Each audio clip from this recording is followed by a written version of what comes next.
Welcome back student, स्वागत है आपका ये लेक्चर सीरीज। आज अकाउंट्स फॉर मैनेजर के अंदर जो हमने टॉपिक लिया है वो है बजटरी कंट्रोल।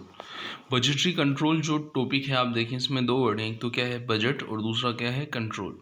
तो बजटरी कंट्रोल को समझने से पहले मुझे आपको ये समझाना होगा कि पहले बजट्स क्या होते हैं, फिर उनकी हेल्प से कैसे हम कंट्रोल करते हैं। तो यहाँ पे हम बजटरी कंट्रोल को समझने से पहले हम बजट को समझ लेते हैं कि टाइप्स ऑफ बजट्स क्या क्या होते हैं। तो मैं आपको ले चलता हूँ पार्ट जो इस लेक्चर का सेकंड है, क्लासिफिकेशन ऑफ बजट की तरफ। तो आप देखें डिफरेंट टाइप्स ऑफ बजट्स दे रखे हैं यहाँ पे। पहला है आपका classification on the basis of time, कि जब आप टाइम के बेसिस पर बजट को डिसाइड करते हो कि लॉन्ग टर्म बजट कौन सी कंपनी बनाती है, शॉर्ट टर्म बजट कौन सी कंपनी बनाती है और करंट बजट कौन सी कंपनी बनाती है। तो सबसे पहले आता है on the basis of time या पीरियड लॉन्ग टर्म बजट। जैसे कि नेम से क्लियर है, वो बजट जो हम लंबे टाइम के लिए 3 to 10 ईयर्स हम बना रहे हैं वो क्या कहलाएगा, आपका लॉन्ग टर्म बजट कहलाएगा। कुछ बिजनेस की नेचर ही इस तरीके की होती है कि वहाँ पे लंबे टाइम के बाद ही बजट बनाना पड़ता है। जैसे आप देखें मशीनरी बजट्स है, मशीनरी हैवी मशीनरी बनाने वाली जो हैं वो लॉन्ग टर्म बजट्स बनाती हैं। फिर आता है short term budget. Short term budget आप समझ गए होंगे कि ऐसा बजट जो वन 1 ईयर या 18 मंथ, मतलब 1 to 2 ईयर्स के बीच में बनता है, उसको हम क्या बोलते हैं, शॉर्ट टर्म बजट बोलते हैं। अब आप देखें तो कुछ ऐसी इंडस्ट्री भी होती हैं, जैसे आप देखें एक तो जैसे मैंने आपको बताया कैपिटल गुड्स हुई, हैवी मशीनरी हुई, ऐसे आपकी FMCG कंज्यूमर गुड्स जिसको हम बोलते हैं, फास्ट मूविंग कंज्यूमर गुड्स। तो जो consumer goods industry like sugar है, कॉटन है, टेक्सटाइल है, वो क्या बनाती हैं, शॉर्ट टर्म बजट बनाती हैं। जैसे कि आप देखें तो यहाँ पे एग्जांपल भी हमने लिखा है कि जो अपना शॉर्ट टर्म बजट है वो कौन बनाती हैं, consumer goods industry like sugar, cotton, textile use the short term budget. अब हम बात करेंगे, नेक्स्ट आता है टाइम के बेसिस पर करंट बजट। करंट बजट जैसा कि नेम से क्लियर होता है, हम करंट मंथ के लिए बना रहे हैं या करंट वीक के लिए बना रहे हैं। तो ये वाला बजट जो है आपका मंथ या वीक के लिए बनता है, तो उसको हम क्या बोलते हैं, करंट बजट बोलते हैं। इसको हम इस तरीके से भी समझ सकते हैं कि जो आपका करंट बजट है करंट मंथ या करंट वीक के लिए, शॉर्ट टर्म बजट है 1 ईयर्स के लिए, या 1 ईयर को बढ़ा के हम 18 मंथ तक कर सकते हैं या 2 ईयर्स तक कर सकते हैं। और जब हम अप टू 10 ईयर्स बनाते हैं तो क्या कहलाता है, लॉन्ग टर्म बजट कहलाता है। तो ये classification on the basis of क्या था, टाइम। अब समझेंगे हम classification on the basis of capacity या फ्लेक्सिबिलिटी। कैपेसिटी या फ्लेक्सिबिलिटी का मीन्स यहाँ पे ये है कि यदि कोई ऑर्गेनाइजेशन ने डिसाइड कर रखा है कि उसकी हर साल जो प्रोडक्शन की कैपेसिटी है, जो एक्टिविटी की कैपेसिटी है वो सेम रहेगी, तो वो क्या कहलाता है, आपका ए फिक्स बजट कहलाता है। जैसे आप देखें, a fix budget is design to remain unchange level of activity के लिए जो बनाया जाता है वो क्या कहलाता है, आपका फिक्स बजट कहलाता है। इन बजट्स के अंदर हम यही देखते हैं कि उस बजट की जो नीड्स है वो हम, जैसे मान लीजिए हम in terms of cost, in terms of sales, in terms of revenue हम देखना चाह रहे हैं, तो वो क्या कहलाएगा, आपका फिक्स बजट कहलाएगा। फिक्स बजट के बाद जो नेक्स्ट आता है वो क्या आता है, आपका फ्लेक्सिबल बजट आता है। जैसे कि नेम से क्लियर है, इस बजट के अंदर क्या होगा, जो लेवल ऑफ एक्टिविटी है वो क्या हो जाएगा, चेंज हो जाएगा। आप जो अपनी एक्टिविटी का लेवल है उसको, सपोज मान लीजिए आपकी नॉर्मल एक्टिविटी है 10,000 और आप उससे 80% पे बजट बना रहे हैं, तो आप 10,000 के 80% 8,000 पे भी बजट बनाएंगे। और यदि आप नॉर्मल एक्टिविटी से उससे ज़्यादा प्रोडक्शन करना चाहते हो, मान लीजिए आप 20% बढ़ाना चाह रहे हो, तो आप उस 10,000 पर 20% ऐड करके 12,000 पे भी बजट बनाओगे। तो फ्लेक्सिबल बजट वो रहता है जिसको हम बना तो रहे हैं लेकिन हम क्या करते हैं, डिफरेंट डिफरेंट एक्टिविटी लेवल पर डिफरेंस करते हैं, किसका, कॉस्ट का। किस बेसिस पर, fix cost, variable cost, semi variable cost. Different different activity level पर हम देखते हैं कि डिफरेंट प्रोडक्शन लेवल पर fix cost, variable cost, semi variable cost क्या है। तो यहाँ पे हम जो कॉस्ट को डिवाइड कर देते हैं, इसके साथ साथ हम यहाँ पे भी कॉस्ट के एलिमेंट, सेल्स के एलिमेंट, प्रॉफिट के एलिमेंट भी हम क्या करते हैं, कैलकुलेट करते हैं। तो ये क्या कहलाता है, आपका फ्लेक्सिबल बजट कहलाता है। न्यूमेरिकल क्वेश्चन की शुरुआत हम फ्लेक्सिबल बजट से ही करेंगे। फिर आता है आपका classification on the basis of activity. Classification की यदि हम बात करें, आपने देखा होगा कि बिजनेस क्या करता है, जैसे अपनी सारी एक्टिविटी को डिफरेंट डिफरेंट तरीके से परफॉर्म कर रहा है और उनके लिए डिफरेंट डिफरेंट बजट बना रहा है, तो उसको हम क्या बोलते हैं, क्लासिफिकेशन का फर्स्ट पार्ट सेकेंडरी या फंक्शनल या सब्सिडरी बजट्स। जैसे आप देखें तो सपोज मान लीजिए हम सेल्स की इन्फॉर्मेशन जानना चाह रहे हैं कि करंट ईयर हमारी सेल्स क्या थी और आने वाले टाइम पे हमारी सेल्स कितनी होनी चाहिए। तो हम करंट ईयर की एक्चुअल और बजटेड सेल्स के बेस पर हम कमिंग ईयर या नेक्स्ट ईयर या बजटेड ईयर के लिए हम क्या जानना चाह रहे हैं, हमारी हमारी बजटेड सेल्स क्या होगी, तो वो हमें कौन बताएगा, वो हमें सेल्स बजट बताएगा। तो सेल्स बजट हमें हेल्प किस में करता है, सेल्स के फोरकास्ट में, कि जो कमिंग ईयर्स के अंदर हमारी बजटेड सेल्स होगी वो क्या होगी। हम इस कमिंग ईयर की बजटेड सेल्स के लिए हमें दो चीज़ें चाहिए होती हैं।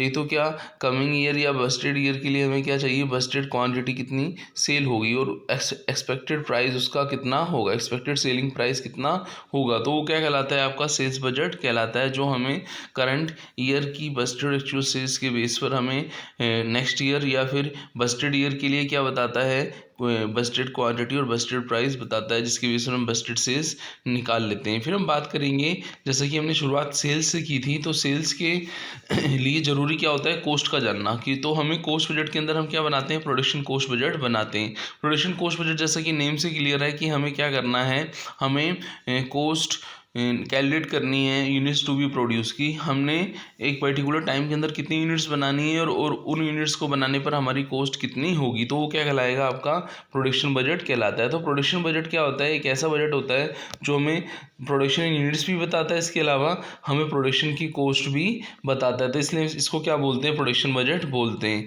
फिर आता है अपना प्रोडक्शन बजट के बाद कैश बजट, जैसा कि नेम से क्लियर है।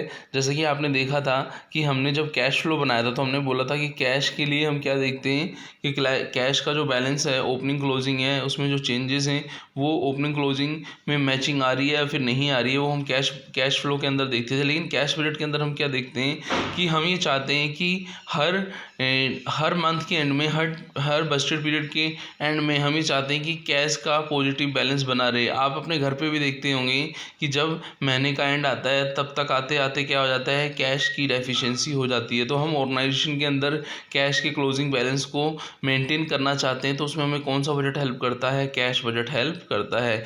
जैसा कि मैंने आपको थोड़ी देर पहले बताया था कि जो हम सेकेंडरी बजट पढ़ रहे हैं, उसमें आपका सेल्स बजट है, प्रोडक्शन बजट है, कैश बजट है। इसके अलावा कभी कभी क्या होता है कि ऑर्गेनाइजेशन क्या करता है, अपनी सुविधा के लिए क्या बना लेता है, अपने जो ऑपरेटिंग बजट्स भी बनाता है। जैसे ऑपरेटिंग बजट्स के अंदर हम देखते हैं कि जैसे आपका डायरेक्ट मटेरियल का है, डायरेक्ट लेबर का है, डायरेक्ट एक्सपेंसेस का है, आपके ओवरहेड का है, आपका ओवरहेड के अंदर फैक्ट्री ओवरहेड का है, ऑफिस ओवरहेड का है, सेलिंग का है। तो इन सबको हम ऑपरेटिंग बजट्स के अंदर रखते हैं। तो यहाँ पे हमने देखा कि बजट का जो सेकेंडरी क्लासिफिकेशन है, उसके अंदर हमने क्या पढ़ा, सबसे पहले हमने पढ़ा सेकेंडरी बजट या फंक्शनल बजट कौन सा क्लासिफिकेशन है आपका, on the basis of activity. इसमें हमने कौन सा बजट पढ़ा, सेल्स बजट पढ़ा, प्रोडक्शन बजट पढ़ा, कैश बजट पढ़ा। और अब हम क्या पढ़ रहे हैं, मास्टर बजट। जैसे कि नेम से क्लियर है, जब कोई ऑर्गेनाइजेशन इन सेकेंडरी बजट्स को नहीं बनाना चाहता और एक ही बजट से की हेल्प से हम सबकी इन्फॉर्मेशन चाहते हैं, हम सेल्स की इन्फॉर्मेशन भी चाहते हैं, हम कॉस्ट की इन्फॉर्मेशन भी चाहते हैं, हम प्रॉफिट की इन्फॉर्मेशन भी चाहते हैं। तो यहाँ पे देखो लिखा भी हुआ है, when all the necessary functional budget have not been prepare, the budget officer will prepare the master budget. तब हमें कौन सा बजट बनाना पड़ता है, मास्टर बजट बनाना पड़ता है। ये जो हम बजट्स बनाते हैं, बजट्स बनाते समय हमें ध्यान रखना है बजटरी कंट्रोल रेशियो का। बजटरी कंट्रोल रेशियो के अंदर आप देखें तो पहला जो रेशियो है वो एक्टिविटी रेशियो है, दूसरा क्या है, कैपेसिटी रेशियो है, और तीसरा क्या है, एफिशिएंसी रेशियो है। कई बार बजटरी कंट्रोल पर क्वेश्चन भी पूछा जाता है, उसमें ये बोलता है budgetary control ratio help in planning coordination, help in having comprehensive control. तो बजटरी कंट्रोल रेशियो होते क्या हैं और उनको हम कैसे कैलकुलेट करते हैं। तो आप देखें तो यहाँ पे सबसे पहले हमने शुरुआत की थी, जैसा आप देखें ABCD हम पढ़ते हैं तो पहले एक्टिविटी आता है, ए से एक्टिविटी, और फिर अल्फ़ाबेटिकल, फिर सी आएगा, AB, फिर सी आएगा, सी क्या है, कैपेसिटी, फिर आएगा E, एफिशिएंसी। तो यहाँ पे आप ये देखें कि अपॉन में क्या आ रहा है, आपके बस्टेड आवर्स आ रहे हैं, बस्टेड आवर्स यहाँ पे भी आ रहे हैं, बस्टेड आवर्स यहाँ पे भी आ रहे हैं, आपकी एक्टिविटी में भी बस्टेड आवर्स आ रहे हैं, और आपकी किसमें, कैपेसिटी में भी क्या आ रहे हैं, बोलो, आपके बस्टेड आवर्स आ रहे हैं। अब हम बात करेंगे एक्टिविटी रेशियो का, मतलब ये कि हमने डिसाइड किया था, हमने एक्सपेक्ट किया था, हमने स्टैंडर्ड रखा था। तो हम क्या करेंगे, जब हम बस्टेड स्टैंडर्ड आवर्स का डिवाइड करते हैं स्टैंडर्ड आवर्स में, जब स्टैंडर्ड आवर्स में बस्टेड स्टैंडर्ड आवर्स का डिवाइड करते हैं, standard hours for actual production में बस्टेड स्टैंडर्ड आवर्स का डिवाइड करते हैं और इनटू 100 करते हैं, तो वो क्या कहलाता है, एक्टिविटी रेशियो कहलाता है।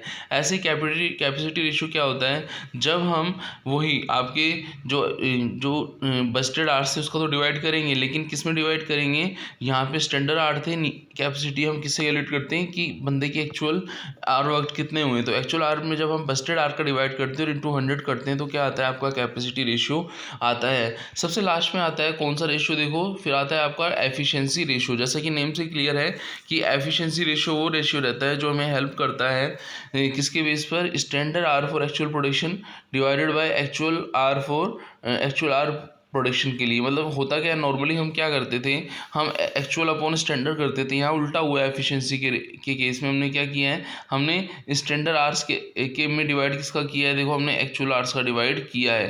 तो स्टैंडर्ड आर्स में जब हम एक्चुअल आर्स का डिवाइड करते हैं तो वो कौन सा कहलाता है, आपका एफिशिएंसी रेशियो कहलाता है। अब हम बात करेंगे कि जो हमने जहाँ से शुरुआत की थी कि बजट्स क्या होता है, बजटरी कंट्रोल क्या होता है, उसको हम समझते हैं। In terms of budgetary control has two words, पहला बजट, दूसरा कंट्रोल। बजट आपको समझ ही आया, budget means expected numerical statement that is shown the plan policy goals of the organization for a particular time period. की budgets की हम बात कर रहे हैं, हम एक्सपेक्टेड न्यूमेरिकल स्टेटमेंट को बजट्स बोल रहे हैं। हमने यहाँ पे देखा अलग अलग, जैसे टाइम के बेस पर आपके long term, short term, current budget, on the basis of आपने एक्टिविटी देखा secondary budget, primary budget, on the basis of flexibility भी देखा फिक्स बजट, फ्लेक्सिबल बजट। तो ये क्या है आपके एक एक्सपेक्टेड न्यूमेरिकल स्टेटमेंट है। और कंट्रोल की यदि हम बात करें तो कंट्रोल हमने बोला था कि कंट्रोल मीन्स रेगुलेशन होता है। रेगुलेशन क्यों होता है, क्योंकि हमने जो प्लान किया है उसके अकॉर्डिंग काम हो रहा है या फिर नहीं हो रहा है, तो वो कहलाता है कंट्रोल कहलाता है। तो बजटरी कंट्रोल क्या होगा, बजटरी कंट्रोल आप समझ गए होंगे, जब हम जो बजटेड फिगर है और एक्चुअल फिगर हैं उनमें वेरिएंस को फाइंड आउट करते हैं और उस वेरिएंस को दूर करने के लिए हम अप्रोप्रिएट करेक्टिव एक्शन लेते हैं, तो क्या कहलाता है, आपका बजटरी कंट्रोल कहलाता है। तो हमें बजट और बजटरी कंट्रोल की डेफिनेशन यहाँ पे समझ में आई। अब बात को थोड़ा सा हम और बढ़ाते हैं। बजटरी कंट्रोल अपना हो गया, बजटरी कंट्रोल की प्रोसेस कैसे की जाती है। तो सबसे पहले स्टेप सेटिंग इन बजटरी कंट्रोल में ध्यान रखना है आपको कि पहले हमें क्या करना पड़ेगा, हमें डिटर्मिनेशन ऑफ ऑब्जेक्टिव करना पड़ेगा, हमें मैनेजमेंट पॉलिसीज़ का डिटर्मिनेशन करना पड़ेगा, हमें बजट सेंटर्स का एस्टेब्लिशमेंट करना पड़ेगा, हमें अकाउंट्स रिकॉर्ड्स को पहले बनाना पड़ेगा जो हमें इन्फॉर्मेशन रिक्वायर होगी बजट को बनाने के लिए। हम ये इसके लिए हमें हेल्प कौन करेगा, ऑर्गेनाइजेशन का जो चार्ट है वो हेल्प करेगा। इस बजट के लिए जो रेस्पॉन्सिबिलिटी रहेगी वो किसकी रहेगी, आपकी बजटरी कमेटी की रहेगी। बजटरी कमेटी क्या करेगी, पहले बजटरी मैनुअल बनाएगी, उनमें से की मैनुअल को देखने के बाद वो देखेगी कि किस एक्टिविटी के लिए हमें बजट बनाना है, डिटर्मिनेशन ऑफ एक्टिविटी करेगी। इसके साथ साथ जब हम बात कर रहे थे टाइम के बेस पर, तो बजट का पीरियड देखना है कि अपना करंट बजट बना रहे हैं, हमें शॉर्ट टर्म या लॉन्ग टर्म कौन सा बजट बनाना है। फिर बजट के हम एस्टिमेट देखते हैं, एस्टिमेट्स के बेस पर फिर हम एक्चुअल से कंपेयर करते हैं और एक्चुअल और स्टैंडर्ड को हम कंपेयर करके क्या करते हैं, एक बजट की रिपोर्ट बनाते हैं और उसके बेस पर हम क्या करते हैं, उसमें कंट्रोल करके रिवीजन भी करते हैं, जो कि हमें बजटरी कंट्रोल में क्या करता है, हेल्प करता है। बेसिक कंसेप्ट हमने पढ़ लिए। बजट्स क्या होता है, एक न्यूमेरिकल स्टेटमेंट होता है जो टाइम या करेंसी या वैल्यू में या क्वांटिटी में एक्सप्रेस होता है, दोनों के अंदर। बजटरी कंट्रोल हमने पढ़ा कि बजटरी कंट्रोल क्या है, जो प्री डिसाइडेड अपने ऑब्जेक्टिव्स हैं उनको हम क्या करते हैं, अचीव करते हैं और हम ये देखते हैं कि क्या स्टैंडर्ड एक्चुअल में डिफरेंस है और उनके कोजेस को रिमूव करने के लिए हम करेक्टिव एक्शन लेते हैं, रिवीजन करते हैं, तो बजटरी कंट्रोल है। बजट पीरियड क्या होता है, जिस टाइम के लिए हमने बजट बनाने का सोचा है वो क्या कहलाता है, आपका बजट पीरियड कहलाता है। तो यहाँ पे हमने बेसिक कॉन्सेप्ट समझा कि बजट सी कंट्रोल होता क्या है, इसके मीन्स, ऑब्जेक्टिव्स, नीड्स क्या हैं और बजटिंग के जो अपने जो बजटिंग वाला बजट का प्रिपरेशन करना होता है, डिफरेंट टाइप्स ऑफ बजट्स हम कैसे बनाते हैं। तो मिलते हैं नेक्स्ट लेक्चर में। थैंक्स।